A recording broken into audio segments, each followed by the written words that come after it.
For 65 years, an entire city buried a child they could not name.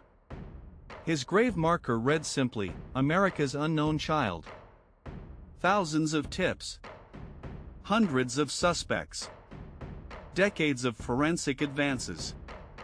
And still, no one was ever charged. In February 1957, a boy between the ages of 4 and 6 was found naked, battered, wrapped in a plaid blanket, and stuffed inside a cardboard box on the outskirts of Philadelphia. Someone knew exactly who he was. And someone chose silence. What happened to the boy in the box is one of the most disturbing unsolved cases in American history, and what investigators discovered along the way might be even worse than the crime itself. It was February 25, 1957. A young man named Frederick Bononis was driving along Susquehanna Road in the Fox Chase neighborhood of northeast Philadelphia. He was checking his muskrat traps along a creek that ran near the road when something stopped him cold. Just off the gravel shoulder, partially hidden by brush and winterbear branches, sat a cardboard box, a large one, the kind used to ship a J.C. Penney bassinet. It wasn't the box that disturbed him. It was what was inside. Bononis saw the small, pale body of a child. A boy. Naked. Wrapped in a cheap plaid flannel blanket. His hair had been crudely cut recently, it seemed, and clumps of it still clung to his body. He was covered in bruises. Surgical quality scars marked his skin, one on his ankle, one on his groin, one on his chin. His fingernails and toenails were neatly trimmed. But his eyes were blue and open, and they stared at nothing. Bononis didn't call police. Not right away. He was afraid the traps he'd been checking were illegal. It took him days to wrestle with his conscience before finally calling it in. But here's the thing, he wasn't even the first person to find the body. A college student named Frank Guthrum had spotted the box a day earlier while driving past. He, too, hesitated to report it. By the time Philadelphia police finally arrived at the scene, the boy had been lying in that box, in the February cold, for what the medical examiner estimated was at least 2 to 3 days. The autopsy revealed devastating details. The boy had been severely malnourished. He weighed just 30 pounds, far below normal for his estimated age of 4 to 6 years old.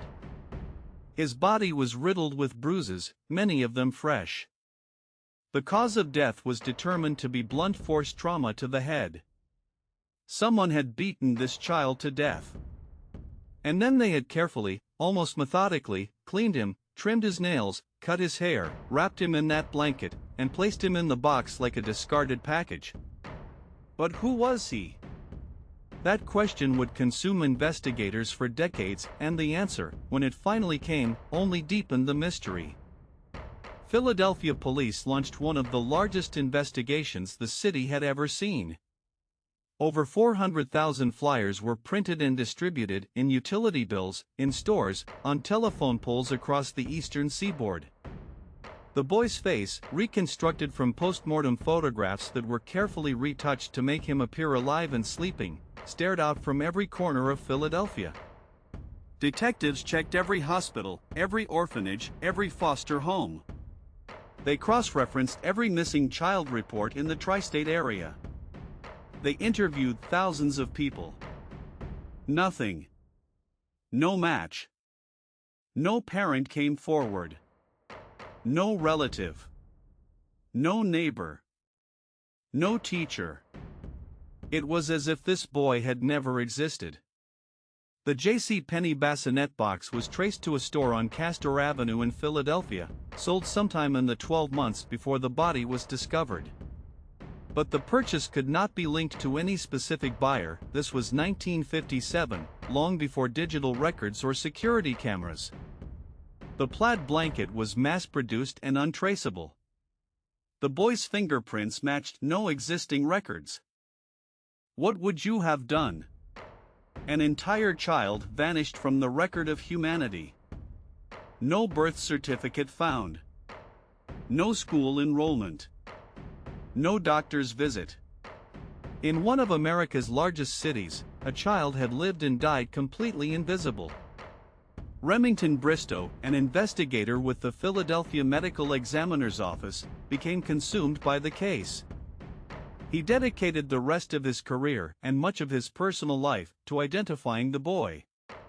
Bristow followed a lead to a foster home operated by a man named Arthur Nicoletti, located just over a mile from where the body was found. A brown blanket matching the style found with the boy had been spotted hanging on a clothesline at the property. The home had housed multiple children in unofficial, poorly documented arrangements. But when police investigated, no definitive connection could be made. The trail went cold. Bristow never gave up. He spent his own money. He traveled across states chasing leads. He kept the boy's photograph on his desk until the day he retired, and even after. He died in 1993 without ever solving the case. But here's where it gets strange. In 2002, a woman known publicly only as Martha came forward to police and the Vidic Society, a Philadelphia-based crime-solving organization made up of forensic professionals. Martha claimed that her mother, a woman she described as deeply abusive, had purchased the boy from his birth parents in the summer of 1954.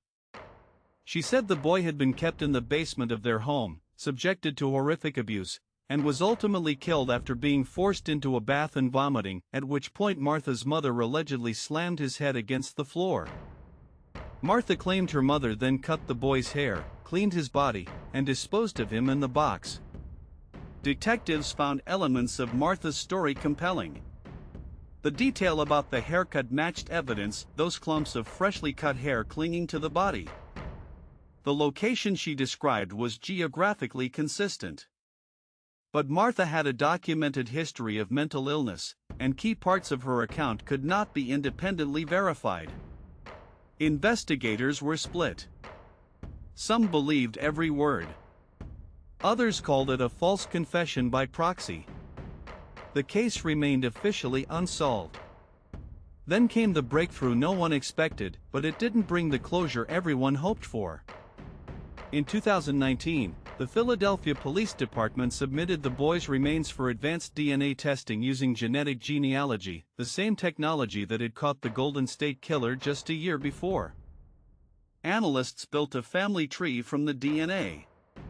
They cross-referenced census records, birth records, and genealogical databases. And on December 8, 2022, 65 years after his body was found, Philadelphia police announced that the boy in the box finally had a name. Joseph Augustus Sorelli. Born on January 13, 1953. He was 4 years old when he died. His birth parents were identified. Police confirmed that he had been sold or placed with people who were not his biological family, a shadow transaction with no legal paper trail. The identity of those people, the ones who had custody of Joseph when he was killed, has never been publicly revealed. Police stated that the individuals most likely responsible for his death were themselves already dead, beyond the reach of prosecution. But think about that for a moment. Someone bought a child. Someone beat that child to death. Someone carefully groomed his body afterward and disposed of him like refuse. And for 65 years, every single person who knew what happened kept their mouth shut. How many people in that neighborhood saw something? How many chose to look away? What does it say about a community that a 4-year-old boy can vanish without a single person raising an alarm? Joseph Augustus Sorelli has a name now. His headstone, once blank, has been updated. The anonymous flowers that strangers left at his grave for decades finally have someone to honor. But a name is not justice. We still don't know, with certainty, who killed him. We don't know the full chain of hands he passed through from his birth parents to that cardboard box. We don't know if Martha's account was the truth, a distortion of the truth, or something else entirely. The people who could answer these questions are, in all likelihood, dead. The secrets they kept died with them or perhaps were passed to others who carry them still. Philadelphia's boy in the box is no longer nameless. But the silence that protected his killers? That silence is unbroken. And maybe the most disturbing question isn't who killed Joseph Sorelli. Maybe it's this: in a city of over 2 million people, how does a child disappear so completely that not a single soul reports him missing, not in life, and not in death? Some cases get solved. Some get named. And some, even with a name, remain forever in the dark. If this case stays with you the way it stayed with me, drop your theory in the comments. Do you believe Martha's story? Do you think the full truth will ever surface? Subscribe to Obscura Files. We go deep into the cases the world forgot, so the victims never have to be forgotten again. Hit that bell so you don't miss what's coming next. Because the next case? It's even closer to home than you think.